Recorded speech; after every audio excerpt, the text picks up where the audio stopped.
Surrounded by defenders, here's how top players escape pressure in tight spaces. If you've ever found yourself in this situation here with your head down and a couple of players surrounding you, you'll probably know what it feels like to feel under pressure. Sometimes that can force us to panic and turn the ball over unnecessarily. Today we're going to look at how this player gets himself out of this pressure situation and leads to a goal. So first thing to notice here is he's got the ball on his reverse, okay, and he invites the tackle from the defender by pulling it towards him whilst also protecting the ball with his stick. His stick is basically placed on the ball between the stick so that if there is any contact, it's going to hit the stick, especially if you're waiting for that noise. The umpire is generally going to give you that blow. Okay, from there, he then moves the ball out of that space. He's waiting and inviting that tackle. And just notice his patience here. He's not rushing. He's waiting for the challenge. He moves it. And just notice as he moves it forward, what he's also doing here, he's inviting this defender into a low block stick tackle and starts to open up his body as well. So if you look at his footwork here, okay, from here, his left foot drops back, okay, which gives him space to move the ball ahead in his next step. Okay, he then moves the ball back, and what he's anticipating here is to get the ball moving so that he can get underneath the ball for a little pop. Okay, defender's committed flat here, and just have a look at his hand movements here to allow him to get the stick underneath the ball. Gives him the opportunity to just pop the ball over the stick into the space to get ahead out of that tight space.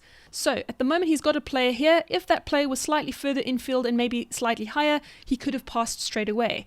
However, he hasn't really gotten outside or beaten this player with his positioning, so he chooses to drive, and this player recognizes his decision, gives him right of way to drive into that space, and what that's doing, it's pulling this defender infield, and very cleverly waited for him to get ahead and make a lead in behind him.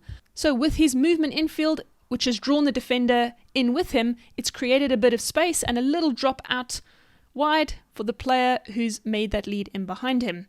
Okay, and from here, straight away, ball back into him, bit of a bouncing ball, but he's able to get some control of it and manages to win the free hit.